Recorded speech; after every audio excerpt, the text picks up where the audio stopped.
देखिए, मैं कभी कोई भड़काऊ भाषण नहीं देता हूँ। मैं हमेशा हर समाज में प्यार मोहब्बत चाहता हूँ। और तो चलने की बहुत सारी जगह हैं, वहाँ पे चलाइए। अगर प्रशासन के पास तेल खत्म हो जाता है, शासन के पास बुलडोजर चलाने का तेल खत्म हो जाता है, तो हम लोग मिल के दे देंगे तेल आपको। लेकिन आप ऐसे इनजस्टिस ना करिए, आप ऐसा भेदभाव ना कीजिए कि एक पर्टिकुलर समाज को आप लोग दबाने का प्रयास कर रहे हैं। अगर ऐसा रहेगा तो हम लोग साहब बहुत स्पष्ट रूप से कह देना चाहते हैं, हमारा भी संगठन है IRO, इंडियन रिफॉर्मर्स ऑर्गेनाइजेशन, पूरे भारत से लोग जुड़े हुए हैं।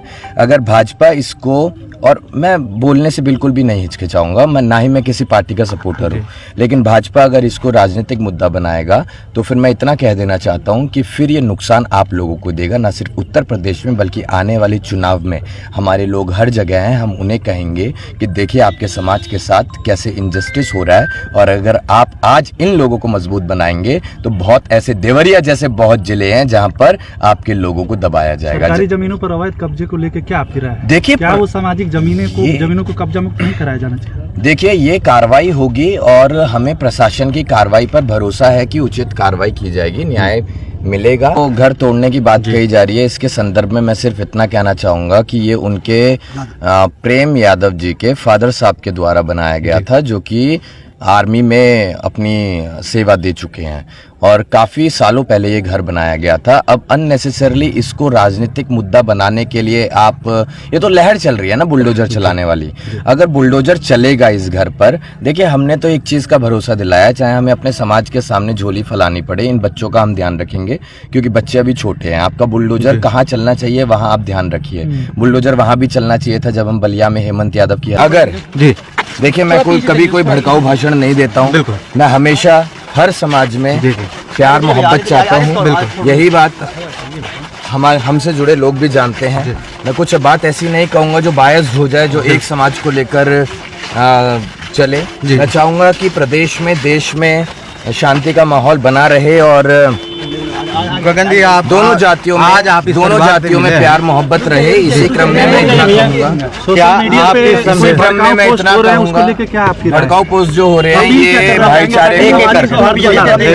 ये भाईचारे को खराब करने के लिए हो रहे हैं, और ये सिर्फ और सिर्फ वो लोग करना चाहते हैं जिन्हें रोटियां सेकनी है अपनी राजनीतिक। तो सबसे पहले मैं जो राजनीतिक रोटियां सेकना चाह रहे हैं इस मुद्दे को लेकर, उनसे कह देना चाहता हूं कि ये मुद्दा बड़ा सेंसिटिव है। किसी ने अपने लोग खोए हैं तो इसको राजनीतिक बिल्कुल ना बनाया जाए, और आप लोगों की भी ये जिम्मेदारी है, मीडिया की। मैं आप लोगों के सामने कह के जा रहा हूं, कोई आदमी अगर आ रहा है तो कोई ऐसी चीज आप ना दिखाएं बाहर जो कंट्रोवर्सी बन जाए, और जो दो समाज के बीच में भाईचारा। पहले हम नेता नहीं, हम सामाजिक कार्यकर्ता हैं, और इसके लिए मैं कहना चाहूंगा कि ये जो जाति विशेष लड़ाई बनाया जा रहा है इस मुद्दे को, सबसे पहले तो आप इस भड़काऊ बयान से, लोगों के द्वारा जो आपत्तिजनक बातें करी जा रही हैं, किसी विशेष समाज के द्वारा जो किसी को ट्रिगर किया जा रहा है और लोगों को उकसाया जा रहा है, सबसे पहले इस काम को बंद कीजिए।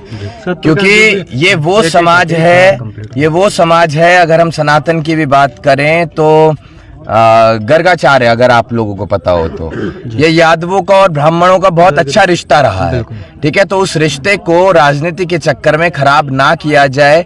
अगर ये खराब होगा तो ना सिर्फ इस जिले में, ना सिर्फ इस प्रदेश में, बल्कि पूरे राष्ट्र में एक जातिवाद का माहौल बनेगा, जिससे हम लोग कभी आगे नहीं पहुंच पाएंगे, हम लोग पीछे जाएंगे। सत्यप्रकाश दुबे के पांच लोगों की हत्या हुई है, वहां जाएंगे आप? देखिए, मैं आपको एक चीज बता देता हूँ, हम लोगों के ऊपर कम्युनिटी का प्रेशर है। मैं उनके परिवार के लिए भी सांत्वना प्रकट करता हूं, लेकिन हम लोगों को ये कहा गया कि आप समाज की आवाज उठाते हैं। मैं उनके लिए भी यही चीज कहूंगा। देखिए, उनके समाज के लोग उनसे मिलने आ रहे हैं, उनके समाज के लोग उनसे मिलने आ रहे हैं, हमारे समाज के लोग इनसे मिलने आ रहे हैं, लेकिन बीच में एक समझदारी वाला बयान जरूर आना चाहिए। अगर मैं समझदारी की बात कर रहा हूं कि दोनों समाज के बीच हिंसा ना हो, प्यार मोहब्बत बरकरार रहे। जो हो गया उसके लिए हमें भी दुख है, लेकिन आगे कोई घटना ना हो, यही बयान अगर उनके द्वारा भी, उनके समाज के द्वारा भी आएगा तो मैं यकीनन विश्वास रखता हूं इस चीज पर कि भाईचारा तो बना ही रहेगा, और प्रशासन फिर तरीके से कार्रवाई कर पाएगा, और जो दोषी होगा उसको सलाखों के पीछे भेजा जाएगा, और जो निर्दोष लोग आज की तारीख में जेल में बंद हैं उनको रिहा किया जाएगा। कल तहसील में दलील दोनों परिवार जो है पक्ष किया, और आज दोबारा पैमाइश हुई। प्रशासनिक टीम से आपकी बात भी हुई है, पैमाइश होके गया है, क्या कुछ बात हुई है? देखिए, ये जो घर तोड़ने की बात कही जा रही है, इसके संदर्भ में मैं सिर्फ इतना कहना चाहूँगा कि ये उनके प्रेम यादव जी के फादर साहब के द्वारा बनाया गया था, जो कि आर्मी में अपनी सेवा दे चुके हैं और काफ़ी सालों पहले ये घर बनाया गया था। अब अननेसेसरली इसको राजनीतिक मुद्दा बनाने के लिए आप, ये तो लहर चल रही है ना बुलडोजर चलाने वाली। अगर बुलडोजर चलेगा इस घर पर, देखिए हमने तो एक चीज़ का भरोसा दिलाया, चाहे हमें अपने समाज के सामने झोली फैलानी पड़े, इन बच्चों का हम ध्यान रखेंगे क्योंकि बच्चे अभी छोटे हैं। आपका बुलडोजर कहाँ चलना चाहिए वहाँ आप ध्यान रखिए। बुलडोजर वहाँ भी चलना चाहिए था जब हम बलिया में हेमंत यादव की पर भी चलना चाहिए था। पुष्पेंद्र यादव जब उनकी इंसाफ नहीं मिला था तो उसके गुनहगार जो हैं उन लोगों के भी घर पे बुलडोजर चलना चाहिए था। जिम्मेदार व्यक्ति होने के नाते, और हम यहाँ ये चीज़ बता के जाएंगे आप लोगों के बीच, आपके मीडिया के माध्यम से, कि दोनों समाज में भाईचारा बना रहे। नहीं तो बाहर जो युवा आपको हजारों की संख्या में हमारे साथ आए हुए दिख रहे हैं ना, अगर हम ही उन्हें मिसगाइड कर देंगे तो आप देखिए देवरिया में कितना माहौल खराब होगा, और ना सिर्फ एक जिले में, पूरे प्रदेश में, पूरे राष्ट्र में माहौल खराब होगा। तो हम लोग अगर मैच्योर हैं तो ये हमारी जिम्मेदारी है कि हम कोई भी भड़काऊ भाषण ना दें और दोनों समाज के बीच प्यार बना रहे। यही चीज़ क्या कुछ बात हुई है प्रेम यादव की पत्नी से? यही बातें हुई हैं कि अननेसेसरली उनके घर को तोड़ने की बात कही जा रही है। ठीक है, उनके दादाजी के नाम पे था, बच्चों ने बताया। तो देखिए, आप एक बार ना दर्द महसूस करके देखिएगा, वो बच्चे कितने छोटे हैं। दर्द दोनों परिवार का महसूस करना चाहिए, मुझे लगता है। अभी मैं आऊंगा ना, उस पर भी आऊंगा मैं। अभी मैं उनसे मिला नहीं हूँ, लेकिन दर्द तो दोनों परिवारों का है। देखिए, अगर आप हमारी वीडियो देखेंगे, पिछली जब हमारा बाइट हुआ था, हम बिहार की यात्रा पे थे 1 से लेकर 8 तारीख तक, तो हमने कहा था कि हम किसी एक विशेष समाज के सपोर्ट में नहीं है। इंसाफ दिलाने का काम, न्याय दिलाने का काम प्रशासन का है। हम लोग सिर्फ अपनी जिम्मेदारी इतनी निभाते हैं कि अगर हमारे समाज के लोगों का भरोसा हमारे ऊपर है तो हम अपने समाज को थोड़ा संभाल कर चले अभी, कि आप थोड़ा सा न्यूट्रल रहिए। ठीक है, गलती ना हो जाए, आप आवेश में ना आ जाएं, कुछ गड़बड़ ना हो जाए। इनफैक्ट मतलब लास्ट में जाकर होना समझौता ही है, लेकिन समझौते से पहले ऐसा ना हो कि बहुत लोगों को हानि हो जाए, तो हमें दुख होगा उस चीज में। अगर हमारे एक भी साथी पर लाठी भी चलती है ना, तो वो हमें दुख देती है, हमें पीड़ा देती है। और यहाँ पर आप देख रहे होंगे हजारों लोग जो बाहर इंतजार कर रहे हैं, वो उनकी पीड़ा है। अब हमारी जिम्मेदारी है कि हम आपके माध्यम से भी उन्हें समझाएं कि आप आपसी भाईचारा बनाए रखें, और प्रशासन से, शासन से सिर्फ यही कहना चाहेंगे, उचित कार्रवाई कीजिए। आप लोग एक तरफ आप लोग अपना झुकाव मत रखिए। अगर मैं योगी जी को कहना चाहूंगा, अगर योगी जी आप इनजस्टिस करते हैं तो इसका खामियाजा भाजपा भुगतेगी, क्योंकि we are one of the largest community of India, approximately 26 crore.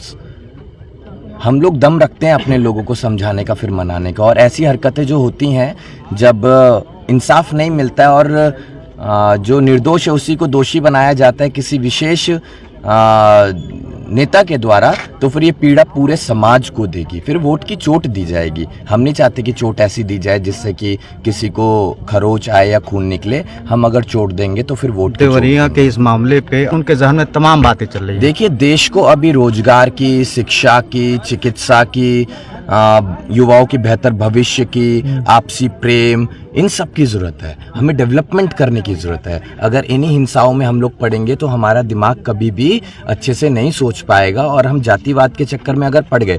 जातिवाद अगर इतना है कि आप अपने समाज के लिए आवाज़ उठा रहे हैं, हक अधिकार के लिए आवाज़ उठा रहे हैं, तो अच्छा है, लेकिन जातिवाद इस तरीके से ना हो जाए कि आप दोषी को निर्दोष साबित करने के लिए अपनी भीड़ को जुटा रहे हैं। सर, न्यायिक प्रक्रिया में कमी कहाँ दिख रही है आपको? न्यायिक प्रक्रिया में मैं थैंक यू सो मच सही आदमी नहीं हूँ कि आपको बताऊं कि क्या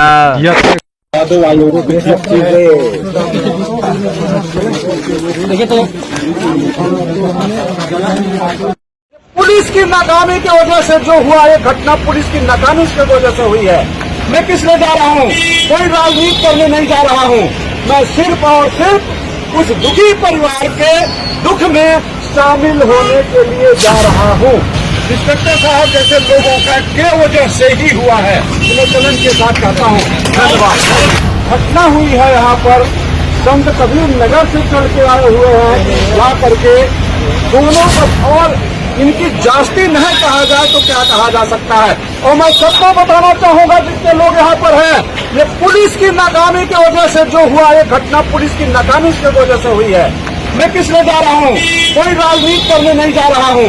मैं सिर्फ और सिर्फ उस दुखी परिवार के दुख में शामिल होने के लिए जा रहा हूँ। धन्यवाद।